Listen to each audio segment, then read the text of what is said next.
Koji Mori nous avait dit ce sera pas parfait. Là, effectivement, c'est la première fois où on le sent réellement. Bon. Yo, salut les fans de Berserk, ça y est, on se retrouve pour ce chapitre 369. Il est sorti, je viens de le lire, c'est dur là c'est dur pour la première fois. Pour moi en tout cas. J'ai une sensation de tristesse, on va dire ça comme ça, hein, parce qu'il y a tellement peu dans ce chapitre, mais on va essayer ensemble de redonner un peu de chair à tout ça, voir un peu, lire entre les lignes, et donner un peu plus de contenance à ce chapitre qui a vraiment pour le coup sans le demi-chapitre, alors qu'on est quand même complètement dans quelque chose d'énorme en vrai, hein. Donc on va regarder ensemble. Donc ça commence avec cette première page plutôt sympa, hein, pour le coup, hein, qui donnait quand même une envie. Moi quand j'ai vu ça, je me suis dit oh waouh, de l'émotion, du texte. Donc on a le retour de Shirky et Farnese.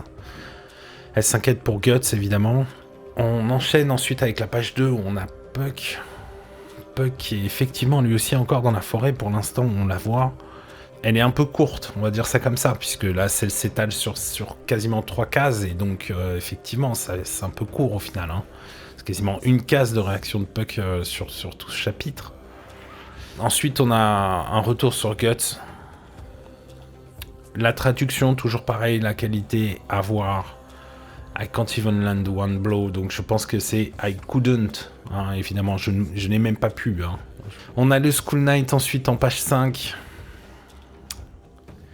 Très absent là, hein. Très absent, puisqu'on le voit à peine donner un dernier coup sur un blob noir. Oh là, les amis. Donc c'est pas très lisible, mais ce qu'on voit, c'est que en fait Skellig, qui est effectivement une île physique, apparaît en dessous une fois que Elfhelm est en train de disparaître complètement, puisque Skellig est l'île physique et Elfhelm était son pendant astral, ou en tout cas c'était l'île spirituelle qui était au même niveau dans le monde physique, et qui, elle, disparaît, et du coup, on retrouve en dessous l'île de Skellig, qui n'est finalement que, a priori, des rochers. Et on voit un petit peu en arrière-plan cet arbre. Donc ça tombe bien, parce que je prépare en ce moment justement une vidéo pour comprendre la mécanique des différents mondes dans Berserk, donc ça tombe à point nommé, on va essayer d'alimenter ça pendant le live. On voit les masses noires là, en train de mourir en page 6, en train de se dissoudre dans la mer. Rodrigue qui a effectivement réussi son coup. Ils sont à bord. Tout va bien pour eux. En tout cas, ils ont réussi leur tour de force qui consistait à se sauver. Ils continuent à assurer jusqu'au bout en envoyant tout ce qu'il peut par-dessus bord pour servir de radeau à toutes les personnes qui sont encore en mer. On a une double page plutôt belle, où on voit, comme je vous dis, vraiment cette île originale qui est finalement une sorte de croissant de lune, de terre qui a l'air très aride, et qui est l'original, la Skellig qui était cachée auparavant par Elfhelm. On voit que tout le monde est abattu, effectivement, ce sont les survivants qui ont réussi à rejoindre le rivage. On a Isma et Isidro qui sont côte à côte, Danan. Ça avance un petit peu, mais... Bon, ce dessin est beau, hein, globalement, certains des dessins sont beaux, c'est toujours pareil, en dents de scie, la qualité est en dents de scie. Là, c'est la page 10. On a une belle luminosité, hein. Il y a vraiment quelque chose. Bon, on aimerait que Danan s'exprime plus là-dessus, évidemment, hein. Et elle lâche ici son verdict. Elle dit que ça y est, ils ne peuvent plus rester dans le monde physique, dans le monde corporel, et qu'ils vont devoir partir. Alors, c'est pas clair, je pense que c'est pas elle en fait qui prend cette décision, c'est pas sûr. On sait pas si c'est parce que c'est l'arbre qui maintenait globalement l'équilibre, qui rendait possible la présence de tout cet univers astral qui est Elfhelm dans le monde réel, et comme cet arbre a été détruit par Griffith, et ben du coup c'est plus possible pour eux de maintenir leur présence.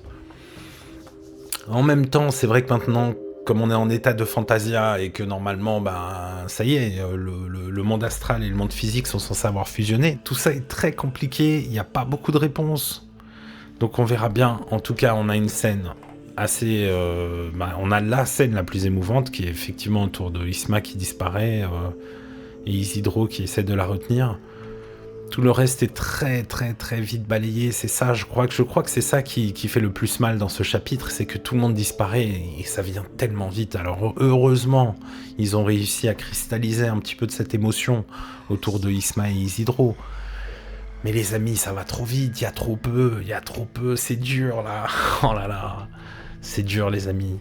Donc on est à la page 13, on voit effectivement les sirènes, on voit qu'en fait ils sont tous en train de se disparaître. Alors ce qui est très très inquiétant, c'est qu'on voit des elfes disparaître. Et ce sont les frères de Puck. Donc est-ce que Puck a disparu ? Là c'est compliqué. Là effectivement... Quel chapitre, hein, quel chapitre, on se sent effectivement. Alors, il y a quelque chose qui est quand même extrêmement bien réussi, c'est que quand on termine sur cette page, on est réellement dans le même état que Guts, là, hein, pour le coup. On est perdu et triste, et on se sent vraiment, là, pour le coup, on a la sensation d'avoir été ghosté, hein, on va dire ça comme ça.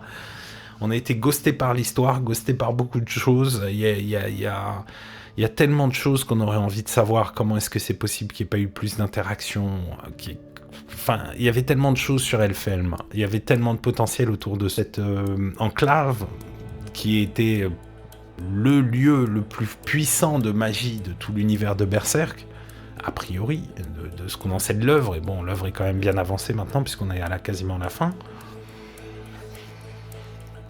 Et les amis, tout ça a disparu, quoi. Tout ça a disparu, ça a été vraiment mené très très vite.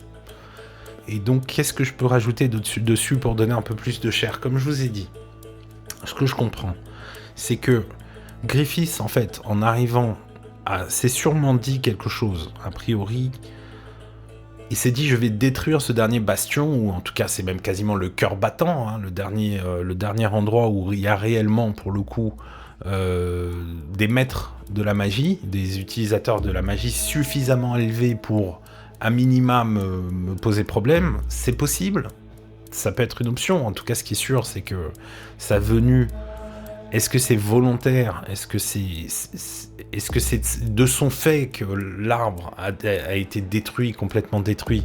Est-ce que c'est sa simple présence ? C'est-à-dire comme une sorte de dégât collatéral qui a fait que l'arbre a disparu.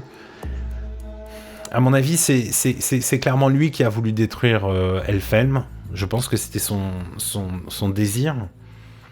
Et en même temps, il a pris aucune précaution puisqu'il n'est venu qu'avec Zod, hein, globalement. Donc, c'est pas non plus une attaque en règle où il s'est dit, bon, voilà, on y va, let's go. Je vais ramener au moins Sonia, ma médium, avec moi pour checker un peu tout ça. Donc, cet épisode, pour l'instant, donc il nous reste un seul chapitre qui sort le 14 octobre, les amis, pour comprendre un peu toute cette fin d'Arc Elfhelm. Honnêtement, je pense que ce soir, en live, on aura de quoi discuter. Je pense que vous aussi, vous aurez besoin de discuter. Moi, ce que je note, c'est que il y a de fortes chances que le chapitre prochain, que Puck ne soit plus là. Mon espoir de voir Casca entrouvrir l'œil au moment où elle était prise et que Zod s'envolait, bon bah ça aussi, hein, c'est passé aux oubliettes. Ils ont effectivement, Griffiths et Zod sont effectivement partis, ils sont pas du tout dans le chapitre.